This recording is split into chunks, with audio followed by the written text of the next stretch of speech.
So in this segment, we're going to be talking about Liz Truss vowing to scrap remaining EU laws by the end of 2023, risking a bonfire of rights. And this is probably the most egregious one. Sunak promised a Big Bang 2.0 of Brexit rules. You've got, what's his name, the Chancellor saying the same thing. And then you've got Liz Truss saying, I'll get rid of all of them. All EU rules. I mean, are we going back to the 1970s rules? I mean, what's going to happen here? And this is going to create more bureaucracy and red tape for exporters and potentially for importers, maybe. Hundreds of laws covering employment and environmental protections could disappear overnight if Liz Truss becomes Prime Minister. This is also a government, by the way, that was taken to court and lost over climate change goals. So not great. She promised to scrap all remaining EU regulations by the end of 23, and again, with what civil service are you going to do the impact assessments reports with? Despite warnings about the scale and complexity of the task, Liz doesn't do details, evidently. Truss launched a leadership runoff campaign by promising a sunset of all EU-derived laws within 15 months. So that's something that, this seems like a Rees-Mogg idea, because Mogg had a very similar plan, and he was effectively told off by, I think it was Grant Shapps, it might have been Grant Shapps, the Transport Minister, who told him that it's a bad idea. Attempting to position herself as the self-styled Brexit delivery Prime Minister, Truss' proposed timetable is notably accelerated from the one given by Johnson's government. So effectively, she's trying to out-Brexit Johnson at this point. The question is, but who gains from this? Yeah, businesses will make some money from the deregulated stuff. Workers will suffer. People will suffer because of the fact that our food quality will go down and the quality of a lot of the things we use would go down. But do businesses really want this? I don't think they do. Mogg has pushed for a similar cliff edge deadline, seeing the demise of 2,400 pieces of legislation. I mean, we could end up like America when they had rivers be set on fire because of oil spills and chemicals. Is that the country we really want to be? Mogg's plan prompted a cabinet row over the feasibility, given the scheduled cull of a fifth of civil service numbers, or about 90,000 jobs. So, if ministers have said Mogg's plans are undoable, right? They're not going to be unachievable. What do you say about Truss's plans, which are far more aggressive and far worse? Mogg's plan is just to have someone look at the legislation, should it be kept as is, reformed or scrapped. Truss is saying she'll get rid of the lot. Her plan would mean each remaining EU law and regulation would be evaluated on the basis of whether it supports growth or boost investment. But, regulations are typically there to stop unsustainable growth or boost. It's to create stability. That's why you have regulations in things like the financial services. You have regulations to protect people. If banks say we need to deregulate everything and get rid of consumer protection rules so we can make more money, all that's going to happen is the consumer will lose out. Any EU laws not replaced would simply disappear at the end of 2023. I mean, this is wild. That's next year, end of next year. Just 15 months after Truss takes power. Truss said this would mean as PM she could unleash the full potential of post-Brexit Britain. It's madness.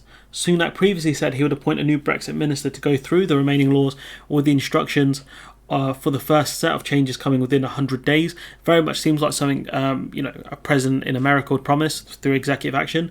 After the announcement Truss's plans, unions warned of the potential impact on EU-derived worker protections. And again, the EU set the base laws. That's all they do. They set the base. If member states want to go above it, they can. And it feels like she's going to go below the EU base laws. These are all essential and not a nice to have, says Francis O'Grady, the General Secretary of Trade of the Trades Union Congress. Let's call this for what it is: ideological posturing at the expense of ordinary working people. And if you're a working class people, or even a lower middle class people, votes Tory, right, you're a mug, because they're going to get rid of a lot of your worker rights. Dave Penman, head of the FDA union, which represents civil service, said if a new Prime Minister also wants to review thousands of pieces of legislation, then something needs to give, talking about the cuts to the civil servants.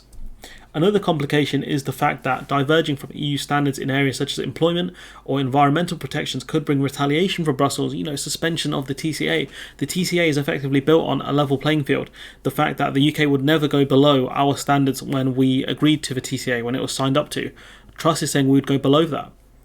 The more divergence there is in practice, the more checks the EU will want to impose, said Catherine Bernard, Deputy Director of the UK in a Changing Europe think tank.